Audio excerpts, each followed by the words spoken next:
There are a lot of mechanics that Anthem doesn't make abundantly clear. For instance, combos are a damage-dealing mechanic that's essential in combat, but the game only lightly touches on their execution and importance, and there are several tidbits like this that are likely to go right over your head. To help you transform into the best freelancer you can be, we've highlighted several tips that'll enhance your abilities both in and out of combat. We've also included further insight and clarification on ancillary aspects of the game you might have questions about. So, let's get on to it.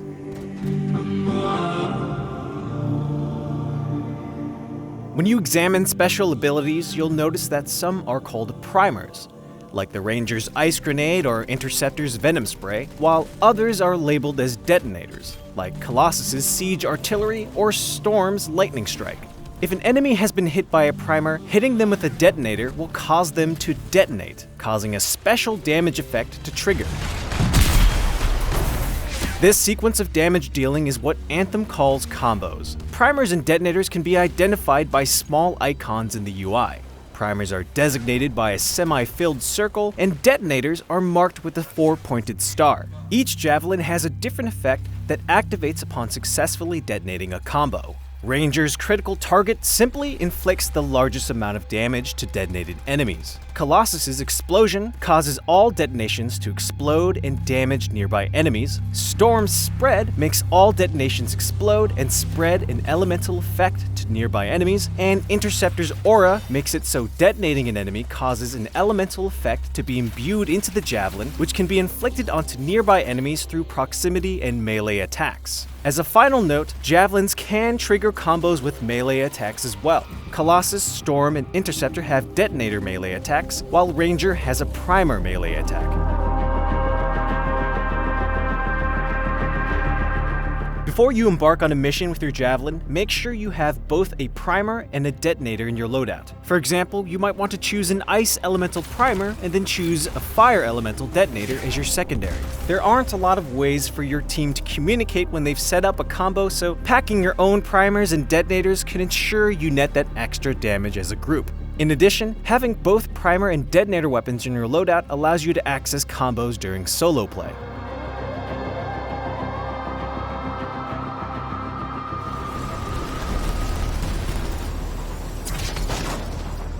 This seems like a given, but don't forget to dodge. With your Javelin's flight capabilities, you might be fooled into thinking you're speedy enough to avoid incoming attacks. But when an enemy starts using homing attacks, a speedy dodge will get you out of trouble way more easily. You can dodge up to 3 times with one button press by holding down dodge and a direction. It's much quicker than flying around the battlefield to avoid said homing attacks.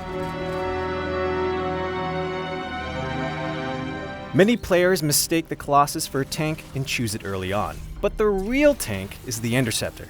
The Interceptor's ultimate enables a period of invulnerability that can be used for attacking or simply buying time to revive a downed team member. If you're looking to protect your team, the speedy maneuvers and abilities of the Interceptor are a must. If you're switching over to a Colossus, take note that it uses shields differently compared to other Javelins. In fact, it can't even perform a traditional dodge. Instead, using the dodge button as the Colossus raises a physical shield with its own health meter, which absorbs all incoming damage. And it can even be used to melee or ram into enemies. The Colossus's shield is useful in a variety of offensive and defensive situations, so don't hesitate to make use of it to support your squad.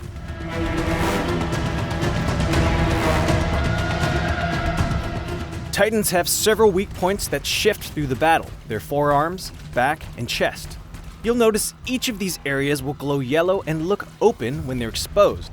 These areas will only open when the Titan is attacking, so it's usually a good idea to have the team spread out. Anyone who isn't the target of the attack laying down damage as the targeted teammate distracts the Titan. Make sure to focus all your fire during these moments, and Titan fights should go a lot more smoothly.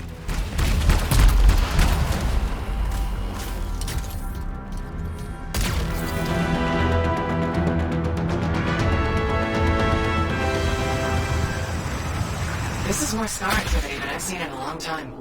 You probably know you can cool off underwater or by flying through waterfalls. but you can also delay overheating by flying close to shallow water sources and by nosediving. This is a handy way to extend your flight time.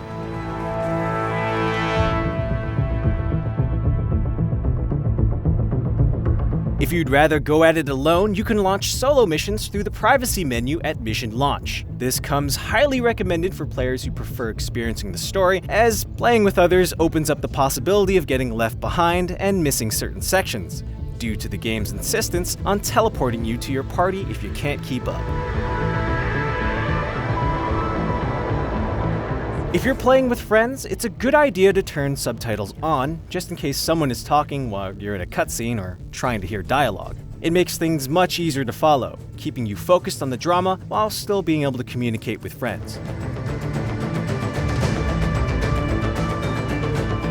In your time spent flying around the world and exploring Fort Tarsus, you slowly discover more about Anthem's world and characters. However, the game actually has far more storytelling than it lets on. Peruse your email, for instance, to find detailed tidbits that further flesh out the world, while adding a welcoming sense of realism to its inhabitants. If you're a fan of digging deep into lore, check your codex often, especially after interacting with objects and NPCs in Fort Tarsus or discovering landmarks during free play. And that's all the tips we've got for you. But were there any essential ones you know of that we didn't highlight here? Let us know in the comments below, and be sure to check back in the coming days for more Anthem guides. Thanks for watching, everybody.